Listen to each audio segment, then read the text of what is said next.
Ótimo, então. Vamos lá, vamos começar a nossa especialização.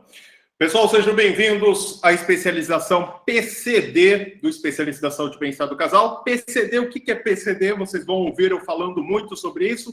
Pessoas com deficiência, certo? E é uma das coisas que mais eu gostei de criar dentro do curso de Especialista da Saúde e Bem-Estar do Casal, foram as especializações, principalmente a PCD, Pessoas com Deficiência, tá ok? Vocês que estão assistindo aqui, né, sejam muito bem-vindos à nossa especialização, nossa primeira aula, e lembre-se que nessa aula está sendo gravada e vai ser disponibilizado para vocês assistirem depois, tá? Vocês estão vendo a minha tela? Estou em tela cheia, não estou vendo aí quem está aí. Abre o microfone e fala comigo. Estão vendo tudo certinho? Sim. Beleza. Joia, bacana. Então vamos lá. Vamos que vamos. Vamos começar então a especialização PCD. Guardem essa sigla, PCD, Pessoas com Deficiência, tá? E por que nós, né? Por que eu, o Instituto, nós pensamos nisso, tá? Porque ninguém atua, né? A ideia é atuar onde ninguém atua. É uma das coisas que eu vi, né? Muita gente que tem deficiência, né? Pessoas com deficiência, mas ninguém fala como isso afeta a vida sexual, como afeta o relacionamento, quais são as dores que essas pessoas, né, enfrentam,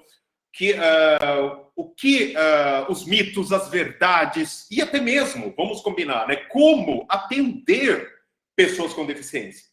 Certo? Como atender, o que é deficiência, quais são os tipos de deficiências que existem, né? Então, tudo isso a gente precisa levar em consideração. E um dos pontos interessantes é que 90% das pessoas com deficiência não têm o devido suporte com relação a relacionamento e a sua sexualidade. Não estou falando nem de outros tipos de suporte, certo? E é engraçado, porque quando eu comecei a pensar sobre isso, eu falei, tá, quem é o terapeuta, quem é a pessoa que é especializada em atender pessoas com deficiência em relacionamento e sexualidade? Não achei, vocês acreditam? Talvez tenha uma ou duas, mas também não é uma grande expressão. Eu falei, caramba, né? Então, quanta gente precisa da nossa ajuda para falar sobre relacionamento e sexualidade, certo? E as pessoas com deficiência também precisam. Então, 90% delas não tem um devido suporte. Talvez seja até maior que isso, viu? Vou dizer para vocês. Eu colocando um número estimado, mas pelo que eu analisei e acompanhei, mas esse número pode até ser maior, tá? Everton, então vamos começar. O que é PCD, certo? PCD é uma sigla, certo? Que significa pessoa com deficiência, certo? Significa isso para identificar pessoas que têm algum tipo de deficiência. Quando a gente fala de deficiência, não só física, tem vários outros tipos de deficiência. Pode ser do nascimento ou até mesmo a pessoa pode adquirir essa deficiência, aliás, de forma ao longo da vida dela, durante a vida dela, tá? Então essa sigla ela começou a ser usada em 2006 pela ONU, a Organização das Nações Unidas, certo? Que publicou a Convenção dos Direitos da Pessoa com Deficiência. Tá? Isso é muito importante, porque antes disso utilizava-se a expressão portador de deficiência, né? Deficiência, que hoje ela não é mais considerada adequada, até mesmo por conta da humanização, que nós vamos ver isso na aula de hoje, tá? Então, o termo correto, então a gente precisa começar a aprender. Everton, como eu me refiro, então? Pessoa com deficiência. Esse é o termo correto, certo? Então, a pessoa é uma pessoa com deficiência, certo? Everton, o que é, então, uma deficiência? Uma deficiência, ela pode ser uma limitação física, intelectual, visual ou auditiva, por exemplo, certo? Que dificulta a realização de atividades em comparação com pessoas sem deficiência. Então, pessoa com deficiência, pessoa sem deficiência. Tem gente, eu já ouvi, não, pessoa normal, todos nós somos normais. Não tem diferença nenhuma. A diferença é que tem uma pessoa com deficiência e uma pessoa sem deficiência, tá vendo? Isso daí é o que a gente chama de humanização, Então, é muito importante, que é o que a gente vai ver nessa aula de hoje também, a gente já está introduzindo para você esse conceito. Então, o que é uma deficiência? É uma limitação física, intelectual, visual ou auditiva, certo? Que vai dificultar a realização de atividades, em comparação às pessoas sem deficiência, tá? Então, como eu falei, a pessoa ela pode ser desde o nascimento ou ela pode adquirir essa deficiência como uma doença ou um acidente, certo? Então, isso é muito importante. Então, aí agora vem os números muito interessantes para vocês verem. Olha o tamanho desse público, tá? Segundo o IBGE, né, o Instituto Brasileiro de Geografia e Estatística, olha lá, quase 24% da população brasileira é PCD. Olha só que louco, né? Então, quase 24% da população brasileira é PCD. E aí, a gente pode ter alguns números aí com a ONU, né? A ONU colocou isso de acordo com 10% da população, né? Isso de acordo com a ONU. Mundialmente, tá? 2% tem alguma deficiência física, 0,7% de deficiência visual. Então, quando eu estou falando aqui, ó, vamos voltar um pouquinho, eu colocando o quê? Segundo o IBGE, aqui no Brasil, cerca de 24% da nossa população é PCD. Então, quando a gente fala sobre isso, gente, olha só que absurdo. 24% das pessoas, certo, são PCDs. E quem fala sobre isso, né? Qual é o terapeuta, o sexólogo, o coaching em relacionamento, falando da nossa área de relacionamento e sexualidade, que atende pessoas com deficiência, né? Tem especializações nisso, né, para atender essas pessoas, sendo que a gente tem 24% da nossa população que é PCD. Olha só, e como que as pessoas não pensam sobre isso, né? Aí eu faço uma pergunta para você que está assistindo essa aula, ao vivo ou não, mas faz uma reflexão. Você já pensou nisso? Né? Já pensou, peraí, eu como especialista, eu vou atender uma pessoa que é cega, uma pessoa que é cadeirante, por exemplo. E aí? Você sabe atender essa pessoa? Você pensou em atender essas pessoas? Sendo que 24% da nossa população brasileira é PCD? Olha só como é doido isso, né? E aí, os números que eu estou passando são mundiais. Então, a gente está falando aí de bilhões de pessoas no mundo inteiro. Olha só, 2% tem algum tipo de deficiência física, 0,7% deficiência visual, 1,3% deficiência auditiva, 5% deficiência intelectual. E eu vou explicar cada uma delas para vocês. E 1% tem deficiência múltipla, que é mais de uma deficiência, certo? Ou seja, segundo dados da ONU, 10% nível mundial das pessoas tem algum tipo de deficiência. Então, e o que eu digo para vocês, e até fico indignado, e me indigno comigo mesmo, tá? Porque eu não tinha parado para pensar, eu já atuo com relacionamento e sexualidade desde 2000 eu acredito desde 2010, 2011, alguma coisa do tipo, não me recordo.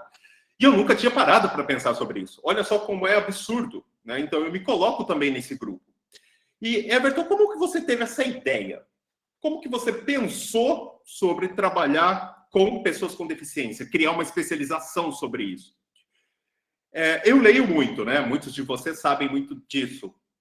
Eu chego a ler, às vezes, dependendo do mês, né? Tem mês que nem tanto, mas às vezes tem mês que eu leio 20 livros no mês, às vezes eu leio 8 livros na semana, né? E eu gosto muito de romance hot, porque o romance hot ele é muito interessante porque ele aborda um tema muito específico, né? E fala sobre romance, relacionamento e tem uma pegada hot, que é muito interessante. E um dos livros que eu li tinha o enredo com uma pessoa com deficiência, uma pessoa que era cega, né? E aí mostrava as dores, o que ela enfrentava dentro do relacionamento que ela passava, as inseguranças dela, as inseguranças do parceiro dela. E aí eu falei, peraí, é uma coisa a se pensar, eu não tinha parado para pensar sobre isso. E aí eu li um outro livro falando pessoas com vitiligo, que é uma outra especialização que eu quero trazer também agora, terminando essa. Eu falei, pô, olha o público. Então, aí eu comecei a buscar as informações, comecei a me informar sobre isso, certo? E aí eu descobri que 24% da população tem algum tipo de deficiência. Então, peraí, é PCD. Então, o negócio é muito maior do que eu imaginava. E me indignei e falei, não, eu preciso fazer algo a respeito. E foi aí que nós criamos as especializações PCDs, certo? Que é o que a gente está vendo hoje na primeira aula. Então, como vocês podem ver, o número é realmente grande, certo? O número é grande, existe muita gente que precisa. E quando eu digo isso, atendimento, né, pessoas com deficiência, a gente está falando de relacionamento e sexualidade. Tem muita coisa que eu nem sabia que eu vou trazer para vocês, que eu fiquei estarrecido. Falei, caramba, que informação errada nós tivemos toda a nossa vida, né? Então, o nosso trabalho como especialista não é só entender e saber atender as pessoas com deficiência, mas também passar adiante este conhecimento. E é isso que é muito importante. E o que, Everton, o que define, então, uma pessoa com deficiência? Uma pessoa PCD, tá? Então, primeiro, é uma PCD quem tem uma dessas limitações: física, intelectual, visual ou auditiva. Se a pessoa tiver mais de um tipo de deficiência, a gente vai chamá-la, então, de deficiência múltipla, ok? Pela lei brasileira, certo? E aí a gente vai falar que tem aí preconceito, discriminação, que a gente vai ver, não hoje, mas amanhã. A lei brasileira define uma pessoa com deficiência o impedimento de longo prazo de natureza física, mental, intelectual ou sensorial, o qual, em interação com uma ou mais barreiras, pode obstruir a sua participação plena e efetiva na sociedade em igualdade de condições com as demais pessoas. A lei, eu recomendo para que vocês leiam essa lei, certo? Eu vou trazer os principais pontos dela ao longo da semana, mas eu recomendo para que vocês tenham acesso a esse conteúdo, leiam essa lei, tá? Lei 13.146/2015, do Estatuto da Pessoa com Deficiência. Eu vou trazer os principais pontos, mas é importante. Então, a gente pode dizer que o que define uma pessoa com deficiência é uma pessoa que tem limitações físicas, intelectuais, visuais ou auditivas, certo? Ou seja, se ela tem um impedimento de longo prazo de natureza física, então, por exemplo, eu sofri um acidente e fiquei 6 meses de cadeira de roda. Então, eu era uma pessoa com deficiência? Não. Eu era uma pessoa que tinha limitação, certo? Porque era algo temporário, e a gente vai falar sobre isso, certo? Então, tem essa diferença também. Então, é um impedimento de longo prazo de natureza física, mental, intelectual ou sensorial, certo? Que pode atrapalhar, pode obstruir a participação, né, e de igualdade com as demais pessoas. Então, isso é o que a gente pode entender, então, pela legislação brasileira e pelo conceito de uma pessoa PCD, né, uma pessoa com deficiência, ok? Everton, existe uma diferença entre as siglas PCD e PNE? Tem gente que está vendo isso pela primeira vez, né? Mas tem. Então, PCD significa pessoa com deficiência. E PNE quer dizer pessoa com necessidade especial. São duas coisas distintas. Essas duas siglas, né? Elas não são sinônimas, elas não significam as mesmas coisas. Certo? Por quê? Porque elas identificam tipos de pessoas diferentes. Então, grupos de pessoas diferentes. Então, uma pessoa com deficiência, PCD, ela tem uma ou mais das deficiências conhecidas, físicas, intelectuais, visuais ou auditivas, por exemplo, ou sensoriais, né, também. E as pessoas com necessidades especiais, certo? A PNE tem uma necessidade específica, especial, que pode ter alguma deficiência, mas não é uma regra, tá? Então, Everton, como que eu consigo separar isso? Então, vou dar um exemplo. Então, um idoso, por exemplo, é uma pessoa com necessidade especial pela sua condição, que é a idade. Por conta disso, ele pode desfrutar de alguns direitos, né? Como o Estatuto do Idoso, atendimento prioritário, tal. Então, ele é uma pessoa com necessidade especial, certo? Então, o conceito das pessoas com necessidades especiais inclui situações temporárias. No meu caso, que eu fiquei na cadeira de rodas durante 6 meses por conta do acidente, então eu era uma pessoa com necessidade especial, porque aquele momento era temporário, certo? Eu poderia ser uma pessoa cega, certo? Eu sou uma pessoa com deficiência, que eu, por exemplo, só é cego, mas eu Tenho PNE, eu sou uma pessoa também com necessidade especial porque eu sofri um acidente naquele momento e eu estou sem andar. Tá vendo? Então, o PNE e o PCD são coisas completamente diferentes, são siglas diferentes, não são sinônimos, porque elas são referentes a grupos de pessoas diferentes. Então, por exemplo, uma mulher grávida, por exemplo, é uma pessoa PNE, uma pessoa com necessidade especial, por conta da gestação, ela tem atendimento prioritário, esse tipo de coisa. Certo? Então, enquanto a pessoa estiver nessa situação de PNE, pessoa com necessidade especial, muitas vezes ela tem alguns direitos e prioridades em atendimentos e esse tipo de coisa. Tá? Então, PCD e PNE não são as mesmas coisas. Então, isso é muito importante a gente salientar. Tá? E um ponto importante que eu quero trazer para vocês, uma das coisas que eu conversei e eu quero recomendar, se você ainda não ouviu o podcast Relacionamento Fora da Caixa, da temporada 7, episódio 8, anota aí para ouvir, onde eu entrevisto a Patrícia Loretti, que é uma pessoa com deficiência especial, pessoa com deficiência. E o que acontece? A gente conversou muito sobre relacionamento, sobre sexualidade, sobre várias dores que as pessoas enfrentam. Então, eu recomendo que, se você não ouviu ainda o nosso podcast, Relacionamento Fora da Caixa, temporada 7, episódio 8, se eu não estou enganado, certo? Você vai poder acompanhar essa entrevista com a Patrícia Loretti, que ela é uma pessoa com deficiência, e vai ser muito interessante vocês acompanharem aí, tá? E ela é a nossa aluna também, tá? Ela é cadeirante e é a nossa aluna também. Everton, quais são os tipos de deficiência, então? Certo? Quais são os tipos de deficiência? Vamos lá. Primeiro, nós temos a deficiência física. Então, a deficiência física é a característica, pode ser natural ou adquirida ao longo da vida, por um acidente, por exemplo, uma doença, que dificulta a mobilidade da pessoa, certo? Então, ela pode ser de vários tipos, com origens também diferentes, tá? E elas podem elas mudam o funcionamento de uma parte do corpo. Então, primeiro tipo de deficiência, a deficiência física, certo? Então, aqui nós temos alguns exemplos. A deficiência física da amputação, a perda ou falta de um membro, por exemplo, de uma perna ou um braço, por exemplo. Certo? Por isso que é importante a gente entender. Então, deficiência física, amputação. Um segundo modelo, malformação congênita, que é uma deficiência na formação de um órgão, certo? O nanismo, a deficiência de crescimento, então, onde a altura média dos adultos é de 1,20 m, tá?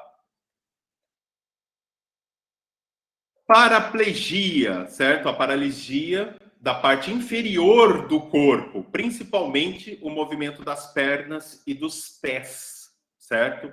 Um outro tipo de deficiência física, paralisia cerebral, uma lesão, uma má formação do cérebro.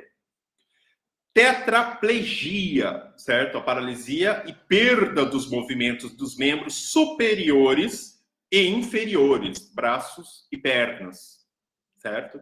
Então, aí nós tivemos aí 6 tipos de deficiência física. Então, só amputação, malformação congênita, nanismo, paraplegia, paralisia cerebral e tetraplegia, certo? Segundo tipo de deficiência, deficiência intelectual. Na deficiência intelectual, ou a gente pode colocar aí mental, a pessoa tem algum grau de comprometimento ou perda da sua capacidade intelectual, certo? Que fica abaixo do que é considerado, vou colocar entre aspas, normal para a sua idade e desenvolvimento esperado, tá? Vamos ver aí algumas informações adicionais, né? Então, dependendo do tipo da deficiência, por exemplo, intelectual, algumas habilidades podem ser prejudicadas, como, por exemplo, a capacidade de comunicação, adaptação, controle das emoções, interação social, aprendizagem ou a capacidade até mesmo para o trabalho, tá? Existem vários tipos de deficiências mentais e elas podem se apresentar em diferentes graus. começando aí do leve, moderado, severo ou profundo. Então, isso vai variar de pessoa para pessoa, ok? Então, vamos entender alguns exemplos de deficiência intelectual. Primeiro, a síndrome de Angelman, certo? Segundo, síndrome de Asperger. Espero estar falando o nome corretamente, porque eu sou péssimo para guardar nome, tá, gente? Se eu errar, não tem problema, não. Relaxa, se você também vai errar no futuro. Síndrome de Down. Síndrome de Prader-Willi. Everton, você vai explicar cada uma delas? Vou. Não hoje, mas cada uma delas a gente vai explicar para você entender o que é muito importante o seu conhecimento, que você pode atender essas pessoas também, tá? Vamos lá. Síndrome de Tourette. Síndrome de Williams. Síndrome do X frágil, não é X frágil. E transtorno do espectro autista, o autismo. Tá? Então, nós temos aí 3, né, exemplos de deficiência intelectual. Ao longo da semana, eu vou explicar cada uma delas para que você entenda como elas aparecem, como elas influenciam as pessoas. Até mesmo porque é importante você entender por que você tem que entender tudo isso. Porque quando você for atender uma pessoa, o casal, ela pode, por exemplo, ter o parceiro. Eu já vi, né, pessoas que são casadas que têm síndrome de Down. E aí? Como ajudar esse casal que tem síndrome de Down no relacionamento, na sua sexualidade? Ou que um tem e o outro não tem? E aí? Então, isso é muito importante, você entender todos os tipos de deficiências, aí, as principais, né, para que você possa saber lidar com isso no seu dia a dia, no seu curso, quando você for escrever o livro, quando você for fazer o seu podcast, quando você for fazer o seu atendimento, enfim, não importa. Vamos lá. Tipo de deficiência número 3, deficiência visual. É a perda da capacidade de visão, obviamente, né? E ela pode ser completa ou parcial, certo? A perda total, quase total da visão, também é chamada de cegueira, certo? Já a baixa visão acontece quando o olho ainda conserva parte da capacidade visual. Então, ela pode ser completa ou parcial. Então, aqui, alguns exemplos de deficiência visual. Nós temos a cegueira, que é a perda total ou parcial da visão, que compromete a capacidade de leitura e escrita. Baixa visão, quando existe a perda de pelo menos 30% da visão do olho, menos comprometido, mas ainda se conserva alguma capacidade visual, né? Então, ela pode apresentar níveis bem variáveis com relação a isso. Visão monocular, que ocorre quando a cegueira atinge um dos olhos, ou seja, monocular, né? Ou seja, ela cega de um olho, por exemplo. Tá? Nós tivemos aí 3 opções, né? 3 modelos aí de deficiência visual para você entender, tá? Deixa eu ver, acho que tem alguém com o microfone aberto. Deixa eu fechar. Pronto. Então, vamos lá. Deficiência visual. Nós temos, então, cegueira, baixa visão, visão monocular, certo? Quarto tipo de deficiência, a deficiência auditiva. A deficiência auditiva é a perda total ou parcial, como fala o nome, auditiva, da capacidade de audição. Então, uma pessoa é considerada deficiente auditiva quando... Olha, se a gente voltar aqui, vamos voltar um pouquinho? Então, uma pessoa que é considerada cega, né, ela pode ser total ou parcial, obviamente, né, que vai comprometer a capacidade de leitura e escrita. E baixa visão com menos 30% da visão. Quando a gente fala de audição, ela tem, no mínimo, 41 decibéis de perda. Então, isso a gente pode considerar um deficiente auditivo, tá?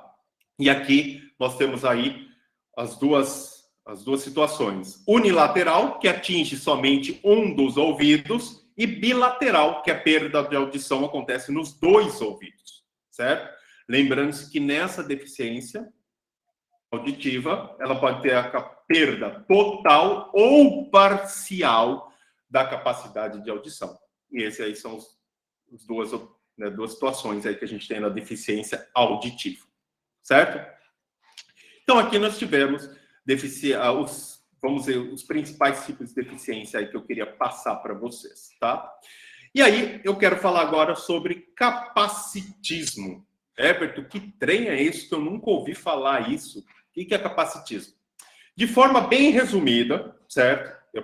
Vamos colocar o seguinte, a forma preconceituosa, uma atitude de preconceito, de discriminação, certo? Que a pessoa com deficiência sofre. Quando a pessoa vê que a pessoa com deficiência é inapta para o trabalho, ou incapaz de cuidar da sua própria vida, certo? Como, por exemplo, como é a palavra ideal? Eu vou fazer um pré-julgamento. Aquela pessoa é incapaz, né? Eu vou pré-julgar a pessoa. Então, o capacitismo, ela é uma atitude preconceituosa, discriminatória, prevista no Código, né? Na legislação brasileira, que eu vou falar sobre isso. Então, o capacitismo é algo que nós, especialistas da saúde e bem-estar do casal, precisamos trabalhar conosco mesmo e também propagar essa ideia para as demais pessoas. Tá? Então, de forma resumida, a gente pode dizer que o capacitismo é uma atitude de preconceito, discriminação com a pessoa, né, com relação à pessoa com deficiência. Quando a gente pré-julga a pessoa que ela é inapta, incapaz de trabalhar ou de cuidar da sua própria vida, certo? Então, a palavra capacitismo, ela tem uma origem inglesa, certo? No inglês, ableins, em português significa able, né? Ables, né?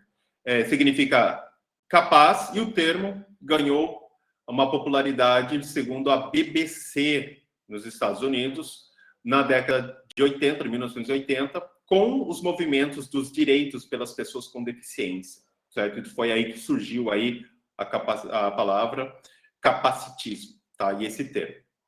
Então, o que a gente pode dizer? O que é capacitismo? Alguns exemplos interessantes. Primeiro, quando você encontra uma pessoa cega fazendo alguma atividade e logo conclui que ela precisa de ajuda, sem antes mesmo perguntá-la, certo?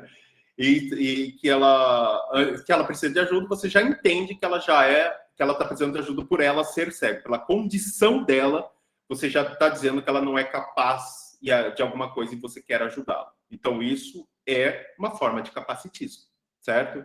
Mesmo que não seja uma maneira óbvia, mas indiretamente essa é uma ação, diz que a pessoa é incapaz de realizar algo sozinha. Então, por exemplo, isso a Patrícia Loretti, nesse podcast, ela deu vários exemplos, né?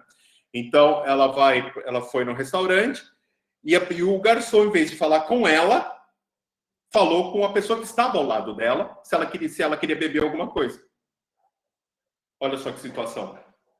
Não é assim, né? Então, capacitismo é isso. E aí tem alguns exemplos aí que eu quero dar para vocês com relação à nossa área. Então, o que é capacitismo na nossa área? A pessoa não é capaz de ter um relacionamento. Não, ela não tem condição de se relacionar com alguém, ela não pode ter um casamento, um namoro. A pessoa não pode fazer sexo, imagina. Ela não é capaz de fazer sexo. Ela não é capaz de atingir o orgasmo. Não, uma pessoa com deficiência, ela não chega ao orgasmo, nem tem libido. Né? A pessoa por exemplo, a pessoa não ser capaz de casar. Isso é capacitismo, preconceito, discriminação.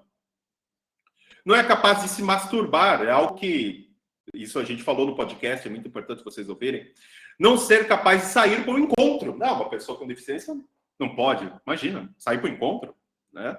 Não ser capaz de ter as famosas DRs. Não vou falar com você, porque, como assim?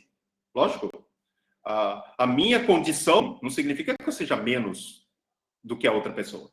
Não ser capaz de brigar, né? Ter a famosa briga do casal. Né? Então, esses são alguns exemplos de capacitismo dentro da nossa área de relacionamento e sexualidade. Então, a gente pode dizer que o capacitismo, né, caracteriza as pessoas com deficiência como inferiores por causa da sua deficiência.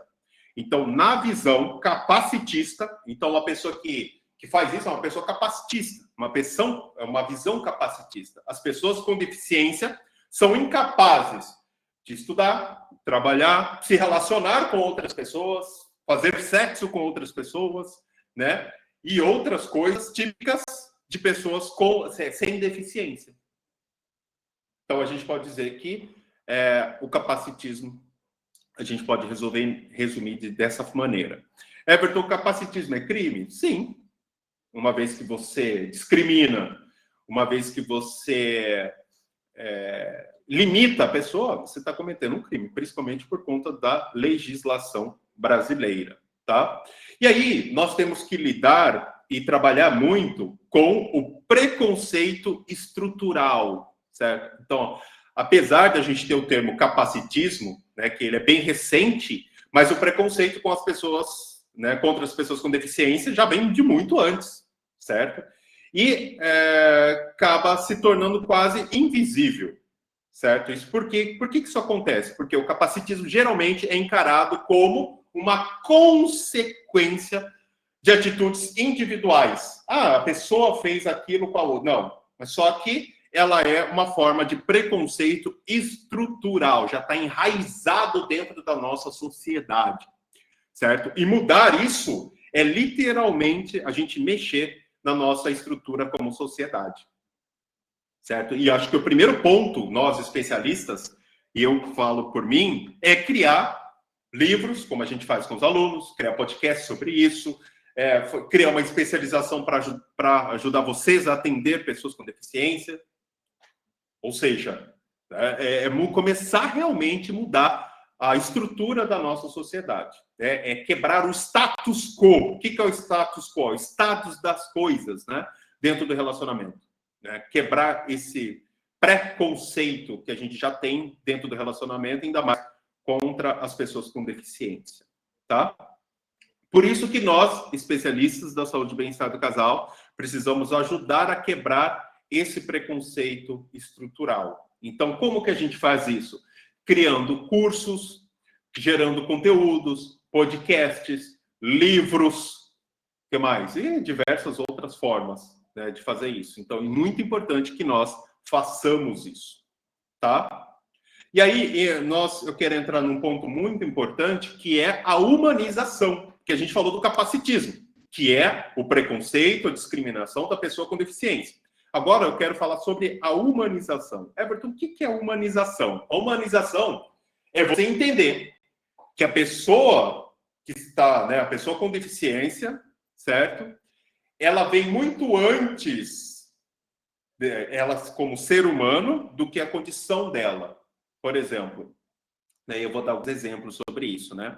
Então, aplicar a humanização, e você como especialista vai ter que trabalhar muito nisso, é ver a pessoa com deficiência, certo? E respeitar a pessoa que ela é, certo? De forma igual, tratar ela de forma igual, vou repetir, tratar a pessoa com deficiência de forma igual, porém, todavia, contanto, respeitando os impedimentos das pessoas, certo? A Patrícia Loretti, que estava no podcast, ela deu um exemplo na faculdade que ela estava, onde a pessoa era uma pessoa com deficiência, eu vou lembrar a deficiência dela, e o professor, ela falou, não, ela tinha que gravar, né, a aula, e o professor não deixou que ela gravasse a aula. Falou, não, se ela quer ser tratada de forma igual, ela tem que usar as mesmas ferramentas de todo mundo. Isso é capacitismo, isso é discriminação. Por quê? Porque respeitar a pessoa que ela é, né, tratar a pessoa com deficiência de forma igual, mas o objetivo é respeitar os impedimentos. É dar o que a gente chama de inclusão. Aí que a palavra vem também. É humanizar e incluir a pessoa. E é isso que a gente precisa trabalhar. E a gente precisa entender que a pessoa com deficiência não é inferior a outra pessoa sem deficiência. Porém, ela tem a sua limitação, né? A sua capacidade pode ser limitada de acordo com a sua deficiência. E nós precisamos respeitar isso. Vou dar um exemplo. Eu quero, então, fazer o curso, então, do especialização de bem-estar do casal para as pessoas que são cegas, por exemplo, com pessoas com deficiência visual, façam o meu curso. Porém, eu preciso disponibilizar, então, as minhas aulas em áudio. Não basta só ter o vídeo para a pessoa ouvir, mas eu preciso, então, fazer as minhas aulas. Por isso que no nosso portal do aluno, você tem as aulas em áudio e em vídeo. Por quê? Porque eu humanizo. Eu vou tratar, então, o mesmo conteúdo, a mesma forma de aula, a mesma professor vai ser igual para a pessoa com ou sem deficiência, mas eu preciso respeitar a limitação dessa pessoa. Já que ela não vê, eu preciso, então, adequar, incluir ela no nosso curso. E aí, onde eu disponibilizo as aulas em áudio. Olha só. Isso é humanização com inclusão, certo? E eu vou dar um exemplo de humanização até mesmo na apresentação. Por exemplo, tem muita gente que faz o seguinte, fala, olha, vou me apresentar. Olha, aqui está comigo o deficiente físico Everton Moreira e também especialista da saúde e bem-estar do casal. Isso é a maneira errada. Por quê? A humanização, se a gente voltar lá atrás, que eu falei agora, é a pessoa vem antes da sua condição. Vamos lá. A pessoa vem antes da sua condição. Então, o correto é Everton Moreira, pessoa, deficiente físico e especialista da saúde e bem-estar do casal. A minha pessoa veio antes. Por isso que o termo é pessoa com deficiência. Então, se você vai se referir a alguém, você é a pessoa com deficiência. Você é o Everton, primeiro, antes de ser deficiente físico. Entendeu? Isso é também humanização. Então, você precisa pensar na humanização com inclusão, certo? Não só porque tem muita gente que fala, eu vou incluir, né? Eu vou colocar lá sei lá, uma facilidade aqui, uma rampa, alguma coisa do tipo, tá, mas só isso? E o seu atendimento com a pessoa que você vai atender no seu consultório? Né? Como você vai se dirigir a ela? Como você vai se recepcionar essa pessoa? Está humanizado? O documento que você vai entregar para essa pessoa, por exemplo, você está atendendo uma pessoa, certo? Que tem uma pessoa com deficiência visual. Ela não enxerga. Então, você está atendendo. Então, o que você vai mandar para ela?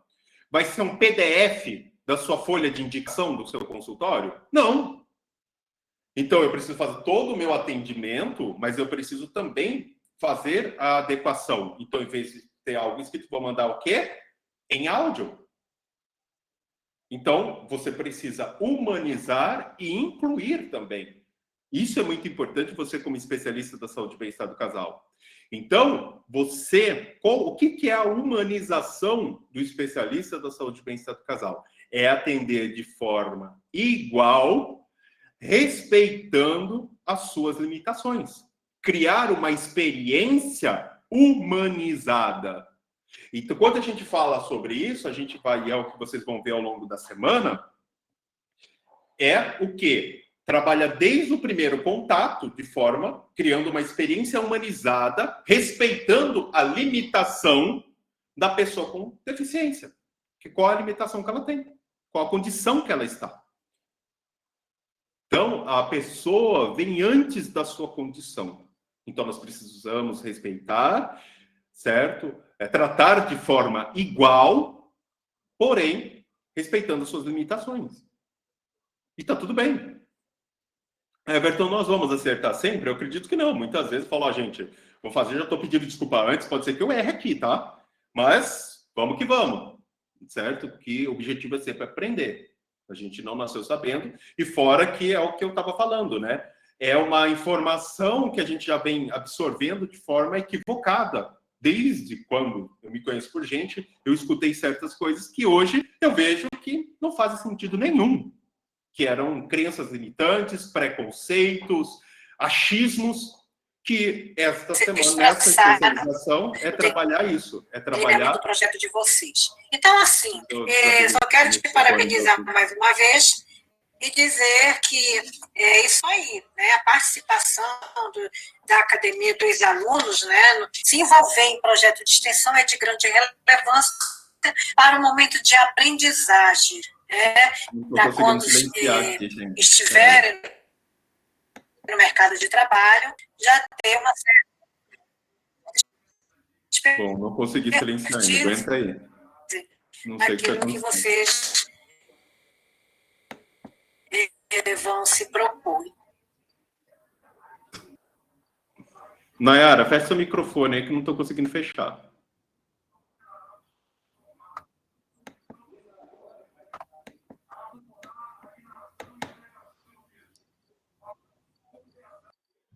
Bom, agora foi. Agora fechou. Legal. Bom, vamos lá. Então, essa é a humanização do especialista, é atender de forma igual, respeitando suas limitações, criar uma experiência humanizada, certo? É isso que a gente vai trabalhar muito isso, tá? E o que a gente vai ter, então, ao longo dessa semana, tá? Primeiro, a gente vai trabalhar bastante a humanização, como vocês vão atender desde o início, desde o primeiro contato, certo? A pessoa com deficiência, né? Se condicionando nos termos corretos, o que é errado, o que é certo. Isso é muito importante, trabalhar a humanização. Segundo, o PEA, que é o Protocolo Especial de Atendimento para cada situação. Então, como eu vou atender essa pessoa para resolver, né, as questões de relacionamento e sexualidade da pessoa com deficiência, sendo ela cadeirante, amputado, cego, surdo, enfim, não importa. Então, a gente vai ter aí, provavelmente, um PEA para cada situação, certo? E trabalhar bastante o capacitismo ao longo desta semana, certo? Então, são 3 pontos básicos. Logicamente, a gente vai ver mitos, verdades, crenças, as principais dores que as pessoas enfrentam, mas é muito importante nós trabalharmos em conjunto com 3 pontos essenciais, né, que eu digo: a humanização, o protocolo especial de atendimento e o capacitismo, tá? Que é o que a gente, como especialista, nós vamos trabalhar ao longo dessa semana, ok? Bom, dúvidas, perguntas do que eu passei até agora? Vocês podem abrir o microfone aí e para que vocês possam falar comigo. Ficou alguma dúvida sobre PCD, tipos de PCD? Abram aí e vamos conversar a respeito disso.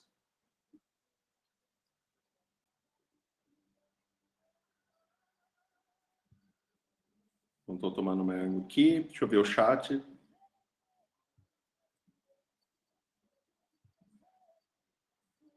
Bom, ficou claro, então, o que é PCD, os tipos de PCD que nós vamos trabalhar como especialista? Alguém quer tirar alguma dúvida, fazer alguma pergunta sobre isso? Fique à vontade, gente. Deu aí praticamente quase 1 hora já de aula. Aí amanhã a gente vai começar a destrinchar cada ponto aí.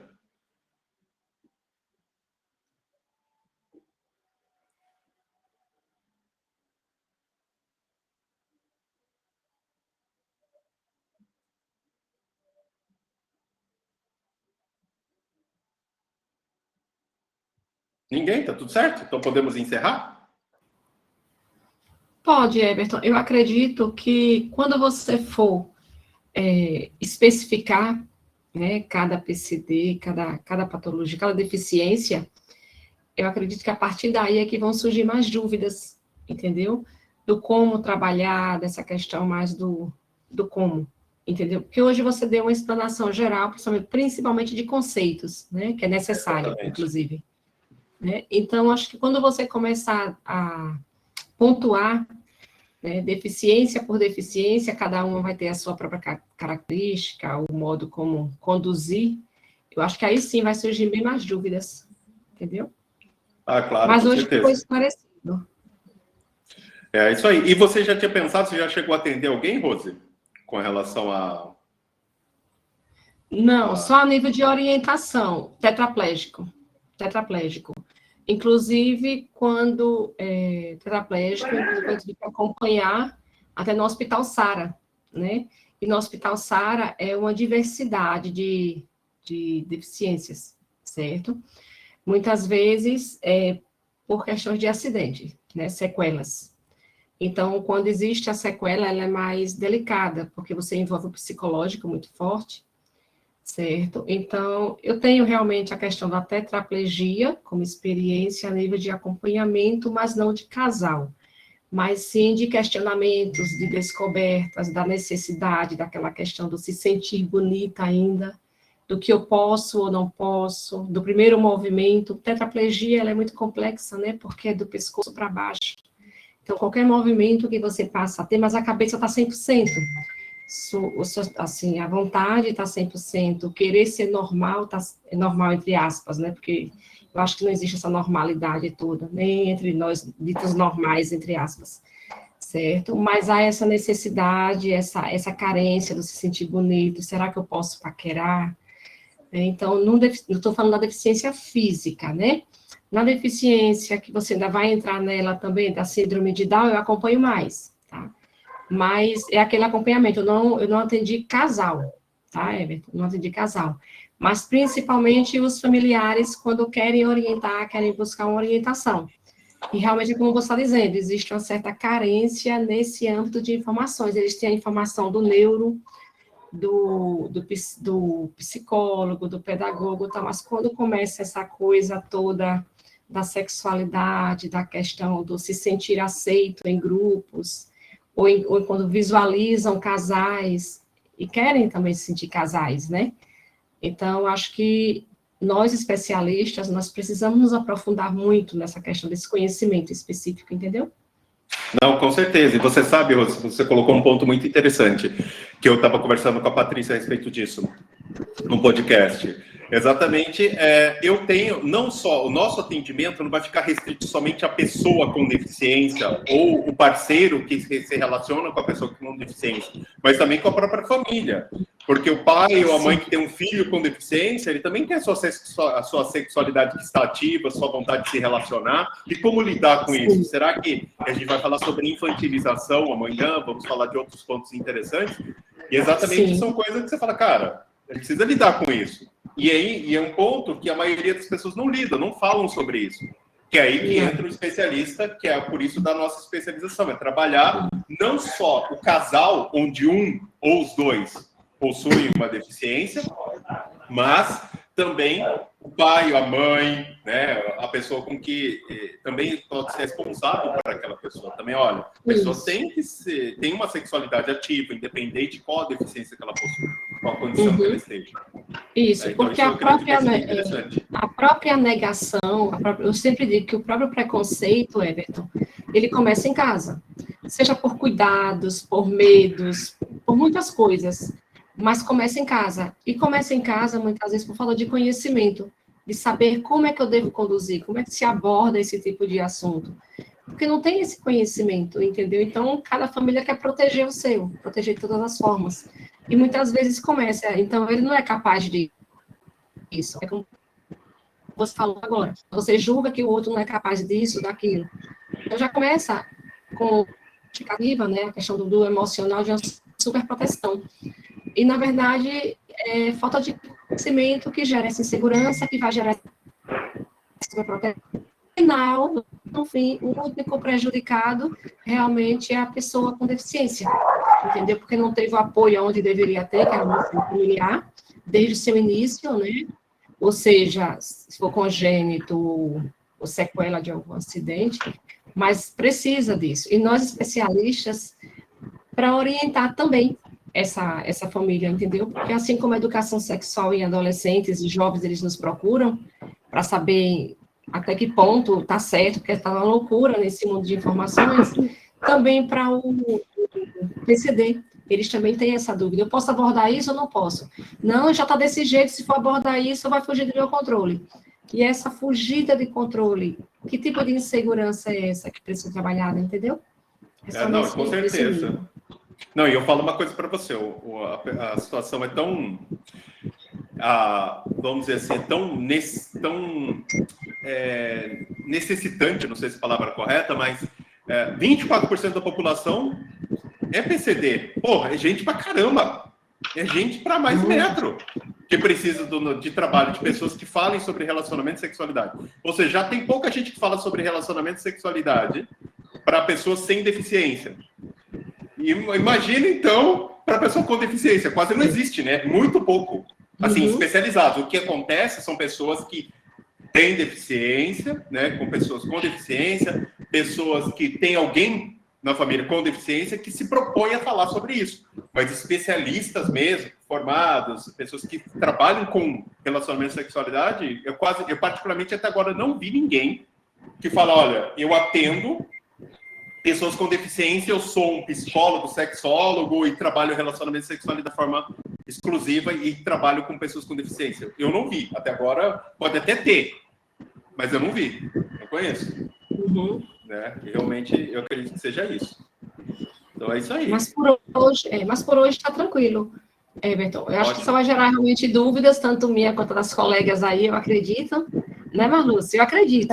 Quando você começar a... Não, foi bastante claro. Tudo que ele esboçou e foi bastante claro. Assim, surgiu até algumas coisas que eu vivenciei, até acompanhar algumas mães, até que passaram por esse período de puberdade, né, iniciação da sexualidade da criança, entrando na adolescência aí, e a dor com relação ao adolescente e a dor com a dificuldade que ela tinha de vivenciar melhor o casamento dela. Então, veio várias questões nesse sentido. É interessante, o tema é bastante interessante. Não, e é uma coisa que nós especialistas, assim, são 3 áreas que nós vamos trabalhar, né? E a Marlúcia colocou um ponto muito importante. Primeiro, é a pessoa com deficiência dentro do relacionamento, né? Para melhorar e resolver tabus, mitos, dar informação para ela e ajudá-la a melhorar a sua sexualidade, seu relacionamento. A pessoa que se envolve, se relaciona com uma pessoa com deficiência. Certo? Aí nós temos o terceiro caso, que é a pessoa que tem na família, então, um filho, um adolescente. No caso que eu vi, os 2 casos que eu vi, assim, que era difícil lidar com a situação, a criança nasceu com a deficiência. E era uma deficiência não só física, como intelectual também. Exatamente. Só que a parte sexual está ativa, ela não está desligada. Totalmente relacionamento, ativa. Ela está ativa. Gente, e a mãe tinha uma dor que ela não sabia o que ela ia fazer com a criança. Exatamente. E aí, são 3 casos, certo? E nós temos o 4º caso, que é o que eu vou ensinar a vocês também. Então, além desses 3, essas 3 situações, mas é o 4º caso. Bom, eu tenho um filho, uma filha com deficiência. E isso afeta o meu relacionamento. Porque aí eu tenho que lidar com o relacionamento, olha só que doido, o relacionamento do pai, da mãe, da pessoa responsável, para como isso, primeiro, como lidar com a pessoa com deficiência e como isso afeta o próprio relacionamento dela. E como fazer isso não afetar o relacionamento dela. Então são 4 situações completamente diferentes da outra. Completamente. Que ninguém Como liga. é difícil separar isso e tudo.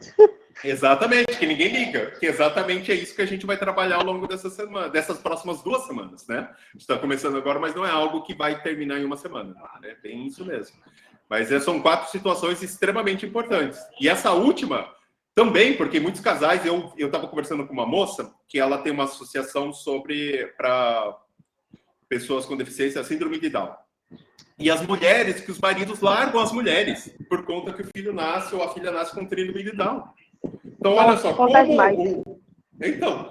como trabalhar isso, uma pessoa que tem um filho com deficiência, para manter o casamento?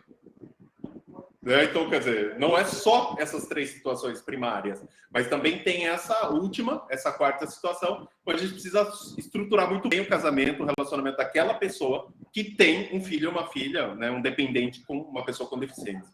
Então, e é uma coisa que eu vejo ninguém fazendo, né?